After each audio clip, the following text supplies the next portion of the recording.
The Real Barenziah, Volume 2. Barenziah and Straw settled into Riften for the winter, taking a cheap room in a slummier section of town. Barenziah wanted to join a thieves' guild, knowing there would be trouble if she were caught freelancing. One day, in a barroom, she had caught the eye of an unknown member of the guild, a bold young Khajiit named Theris. She offered to bed him if he would sponsor her membership. He looked over her, grinning, and agreed, but said she'd still have to pass an initiation.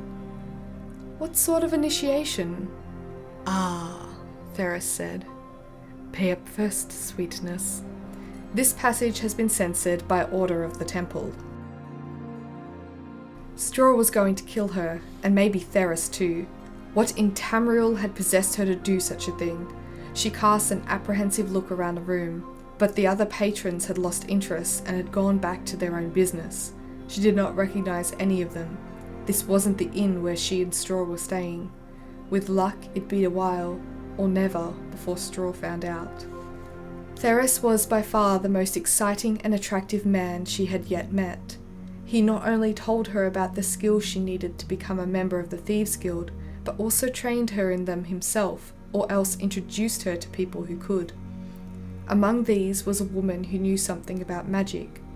Katisha was a plump and matronly Nord. She was married to a smith, had 2 teenage children, and was perfectly ordinary and respectable, except that she was very fond of cats, and by logical inference, their humanoid counterparts, the Khajiit. Had a talent for certain kinds of magic, and cultivated rather odd friends. She taught Barenziah an invisibility spell, and schooled her in other forms of stealth and disguise. Katisha mingled magical and non-magical talents freely, using one set to enhance the other. She was not a member of the Thieves' Guild, but was fond of Theris in a motherly sort of way.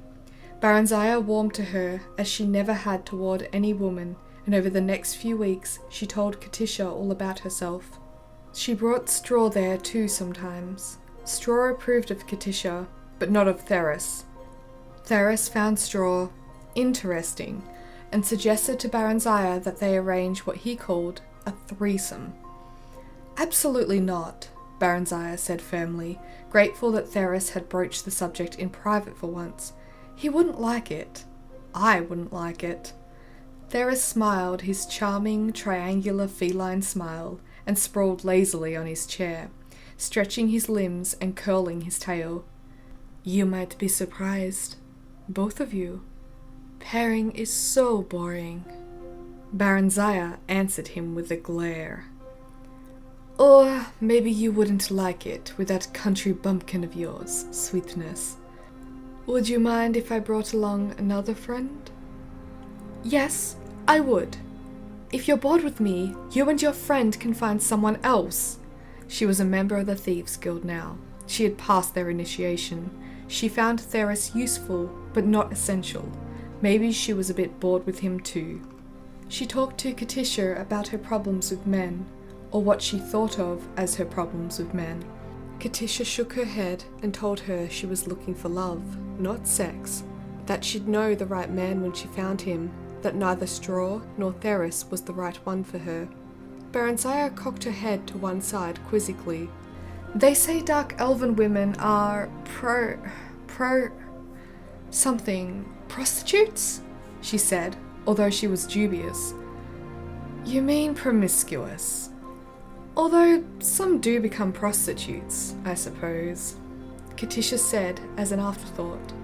"Elves are promiscuous when they're young, but you'll outgrow it. Perhaps you're beginning to already," she added hopefully. She liked Barenziah, had grown to be quite fond of her. "You ought to meet some nice elven boys, though. If you go on keeping company with Khajiits and humans and what have you, you'll find yourself pregnant in next to no time." Barenziah smiled involuntarily at the thought. "I'd like that, I think. But it would be inconvenient, wouldn't it? Babies are a lot of trouble, and I don't even have my own house yet." "How old are you, Berry? 17? Well, you've got a year or 2 yet before you're fertile, unless you're very unlucky. Elves don't have children readily with other elves after that even. So you'll be alright if you stick with them. Barenziah remembered something else. Straw wants to buy a farm and marry me. Is that what you want? No, not yet. Maybe someday? Yes, someday. But not if I can't be queen, and not just any queen, the Queen of Mournhold. She said this determinedly, almost stubbornly, as if to drown out any doubt. Katisha chose to ignore this last comment. She was amused at the girl's hyperactive imagination, took it as a sign of a well-functioning mind. I think Straw will be a very old man before someday comes, Berry. Elves live for a very long time. Katisha's face briefly wore the envious, wistful look humans got when contemplating the 1,000-year lifespan elves had been granted by the gods. True, few ever actually lived that long, as disease and violence took their respective tolls, but they could, and 1 or 2 of them actually did. I like old men too, Berry said. Katisha laughed. Barenziah fidgeted impatiently while Theris sorted through the papers on the desk. He was being meticulous and methodical, carefully replacing everything just as he'd found it. They'd broken into a nobleman's household, leaving Straw to hover outside as a lookout. Theris had said it was a simple job, but very hush-hush. He hadn't even wanted to bring any other guild members along. He said he knew he could trust Berry and Straw, but no one else. Tell me what you're looking for, and I'll find it, Berry whispered urgently. Theris' night sight wasn't as good as hers, and he didn't want her to magic up even a small orb of light. She had never been in such a luxurious place, not even the Darkmoor castle of Count Sven and Lady Inga, where she had spent her childhood, compared to it. She'd gazed around in wonder as they made their way through the ornately decorated and hugely echoing downstairs rooms. But Theris didn't seem interested in anything but the desk in the small book-lined study on the upper floor. "St!" he hissed angrily. "Someone's coming," Berry said, a moment before the door opened and 2 dark figures stepped into the room. Theris gave her a violent shove toward them and sprang to the window. Barenziah's muscles went rigid. She couldn't move or even speak. She watched helplessly as one of the figures, the smaller one, leaped after Theris. There were 2 quick, silent stabs of blue light, then Theris folded over into a still heap. Outside the study, the house had come alive with hastening footsteps and voices calling out in alarm, and the clank of armour hurriedly put on. The bigger man, a dark elf by the looks of him, half lifted, half dragged Theris to the door and thrust him into the waiting arms of another elf. A jerk of the first elf's head sent his smaller, blue-robed companion after them. Then he sauntered over to inspect Barenziah, who was once again able to move, although her head throbbed maddeningly when she tried to. "Open your shirt, Barenziah," the elf said. Barenziah gawked at him and clutched it closed. "You're a girl, aren't you, Berry?" he said softly. "You should have stopped dressing as a boy months ago, you know. You were only drawing attention to yourself. And calling yourself Berry. Is your friend Straw too stupid to remember anything else?" "It's a common elven name," Barenziah defended. The man shook his head sadly. "Not among dark elves, it isn't, my dear. But you wouldn't know much about dark elves, would you? I regret that, but it couldn't be helped. No matter, I shall try to remedy it." "Who are you?" Barenziah demanded. "Aye, so much for fame," the man shrugged, smiling wryly. "I am Symmachus, milady, Barenziah. General Symmachus of his awesome and terrible Majesty Tiber Septim I's imperial army. And I must say it's a merry chase you've led me through Tamriel, or this part of it, anyway. Although I guessed, and guessed correctly, that you'd head for Morrowind eventually. You had a bit of luck. A body was found in Whiterun that was thought to be Straw's, so we stopped looking for the pair of you. That was careless of me. Yet I'd not have thought you'd have stayed together this long." "Where is he? Is he all right?" she asked in genuine trepidation. "Oh, he's fine, for now. In custody, of course." He turned away. "You care for him then?" he said, and then suddenly stared at her with fierce curiosity. out of red eyes that seemed strange to her, except in her own seldom-seen reflection. "He's my friend," Barenziah said. The words came out in a tone that sounded dull and hopeless to her own ears.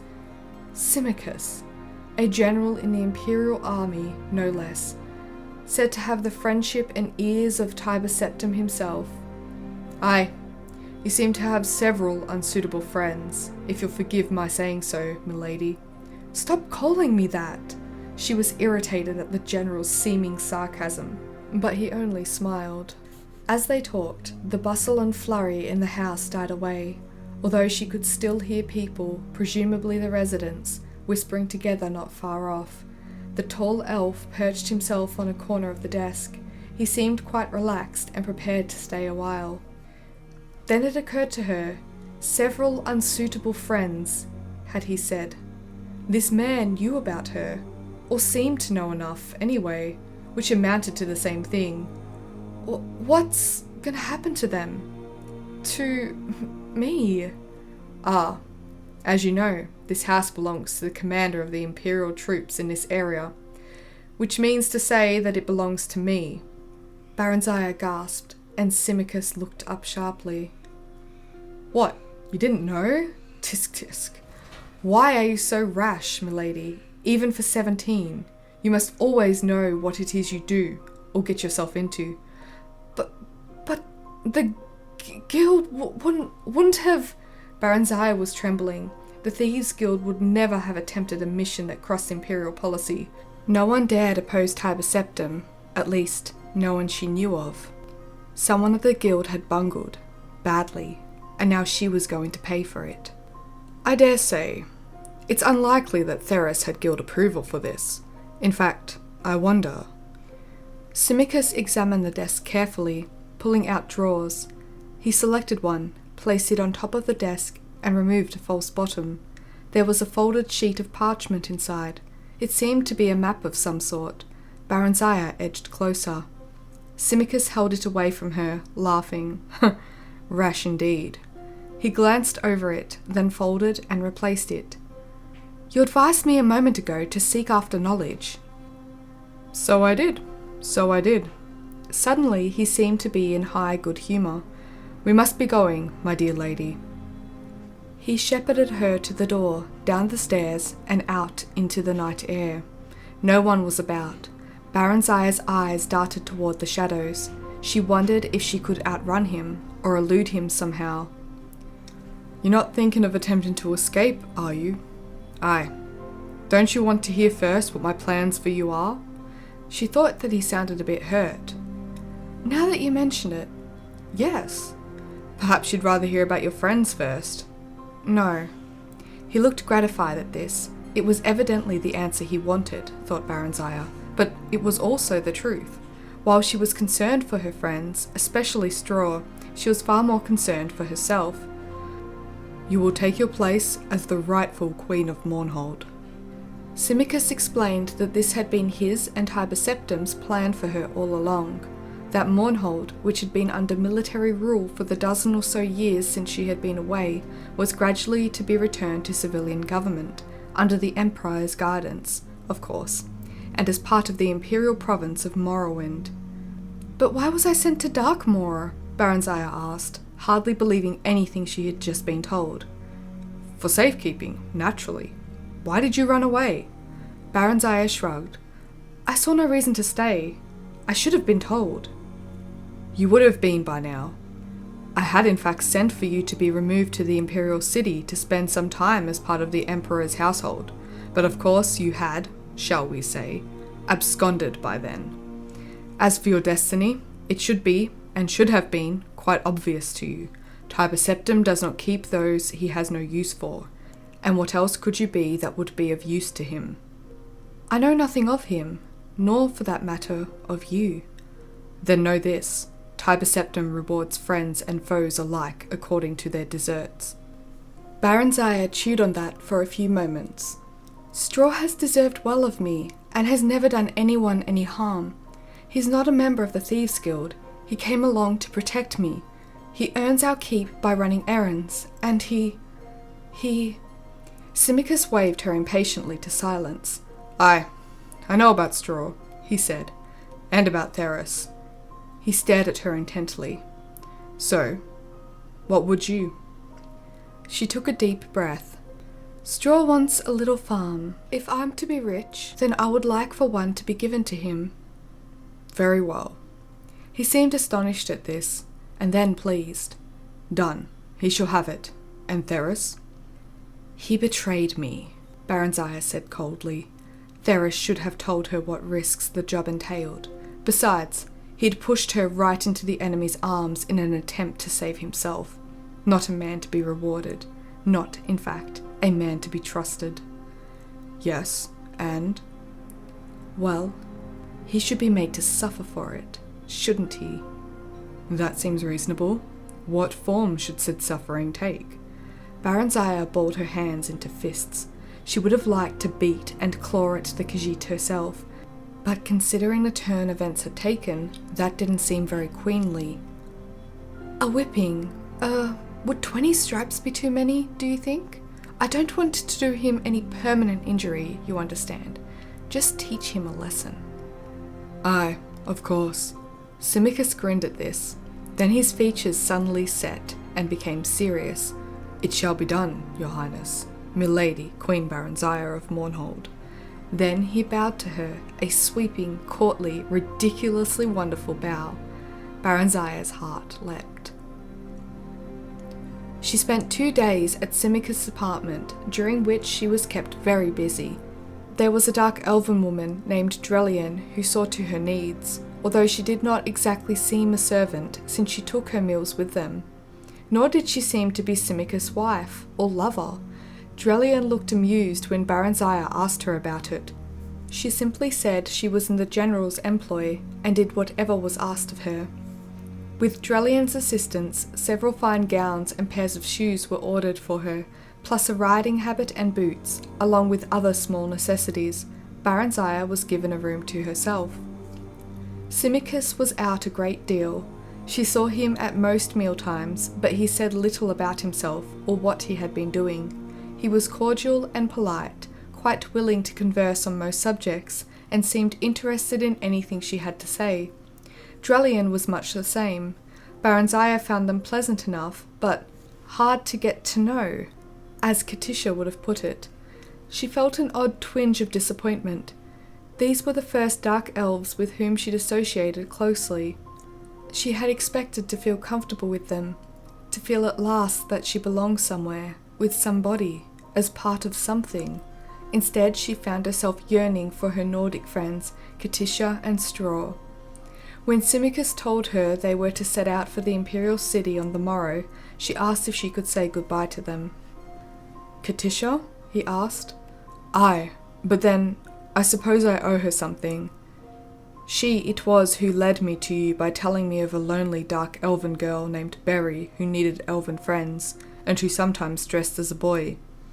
She has no association with the Thieves' Guild, apparently, and no one associated with the Thieves' Guild seems to know your true identity, save Theris. That is well. I prefer that your former guild membership not be made public knowledge. Please speak of it to no one, your highness. Such a past does not become an imperial queen. No one knows but Straw and Theris, and they won't tell anyone. No. He smiled a curious little smile. No, they won't. He did not know that Katisha knew then, but still there was something about the way he said it. Straw came to their apartment on the morning of their departure. They were left alone in the salon, although Barenziah knew that the other elves were within earshot. He looked drawn and pale. They hugged one another silently for a few minutes. Straw's shoulders were shaking and tears were rolling down his cheeks, but he said nothing. Barenziah tried a smile. So, we both get what we want, eh? I'm to be Queen of Mournhold, and you'll be lord of your own farmstead. She took his hand, smiled at him warmly, genuinely. I'll write you, Straw, I promise. You must find a scribe so that you can write me too. Straw shook his head sadly. When Barenziah persisted, he opened his mouth and pointed at it, making inarticulate noises. Then she realized what it was. His tongue was gone, had been cut off. Barenziah collapsed into a chair and wept noisily. "But why?" she demanded of Symmachus when Straw had been ushered away. "Why?" Symmachus shrugged. "He knows too much. He could be dangerous. At least he's alive, and he won't need his tongue to raise pigs or whatever." "I hate you!" Barenziah screamed at him, then abruptly doubled over and vomited on the floor. She continued to revile him between intermittent bouts of nausea. He listened stolidly for some time while Drellian cleaned up after her. Finally, he told her to cease or he would gag her for her journey to the Emperor. They stopped at Katisha's house on their way out of the city. Symmachus and Drellian didn't dismount. All seemed normal, but Barenziah was frightened as she knocked on the door. Katisha answered the knock. Barenziah thanked the gods silently that at least she was all right. But she'd also obviously been weeping. In any case, she embraced Barenziah warmly.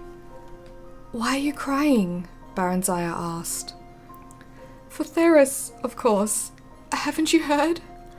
Oh dear, poor Theris. He's dead." Barenziah felt icy fingers creeping round her heart. "He was caught stealing from the commandant's house, poor fellow. But that was so foolish of him. Oh, Berry, he was drawn and quartered this very dawn by the commandant's order." She started to sob. "I went. He asked for me. It was terrible. He suffered so before he died.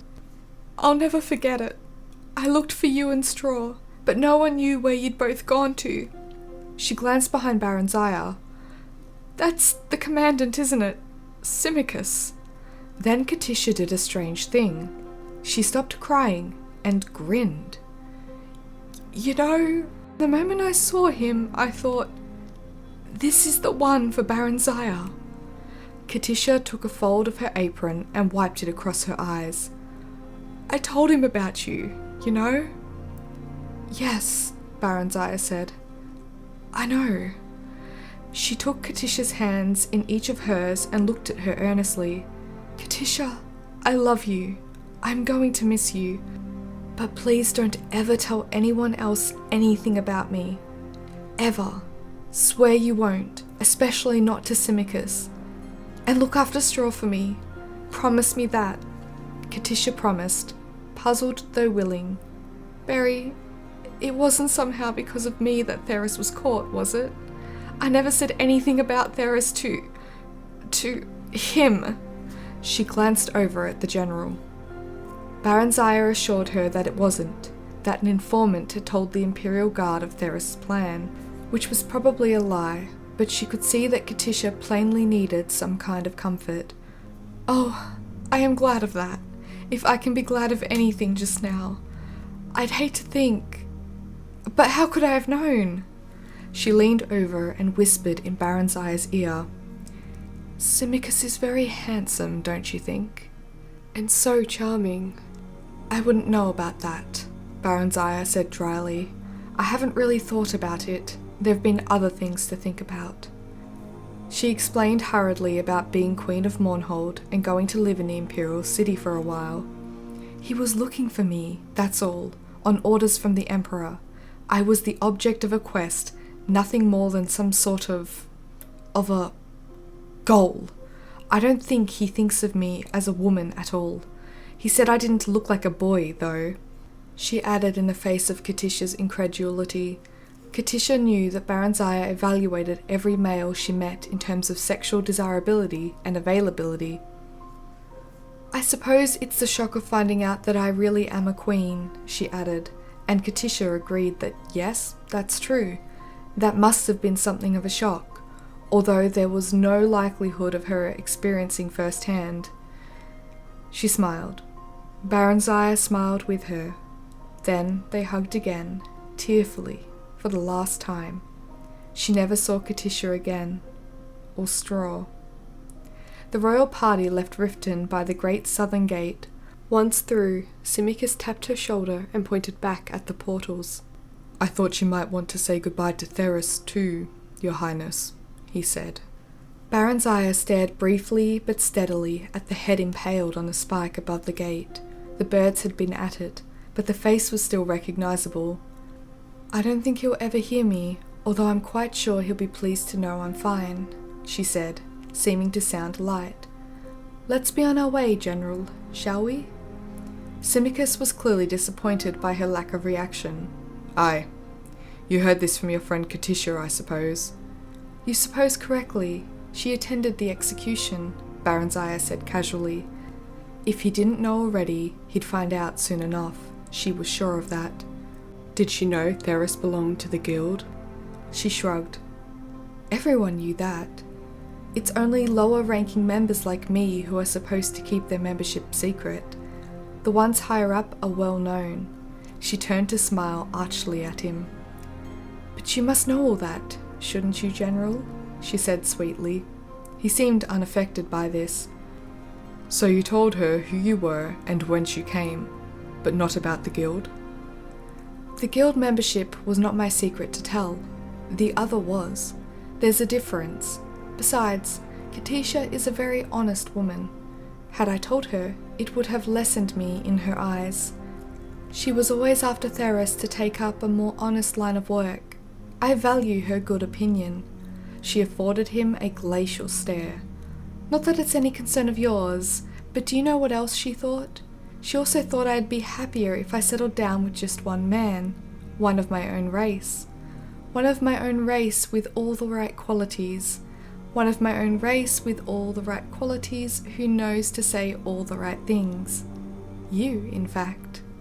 She grabbed the reins preparatory to assuming a brisker pace, but not without sinking one final irresistible barb. "Isn't it odd how wishes come true sometimes, but not in the way you want them to? Or maybe I should say, not in the way you would ever want them to."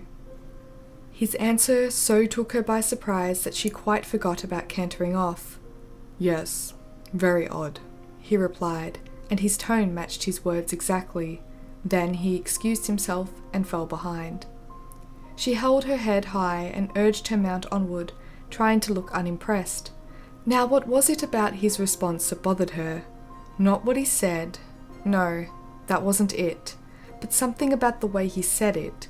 Something about it made her think she, Barenziah, was one of his wishes that had come true. Unlikely as this seemed, she gave it due deliberation. He had found her at last, after months of searching, it seemed, under pressure from the Emperor, no doubt. So his wish had come true. Yes, that must be it, but in a way apparently not altogether to his liking.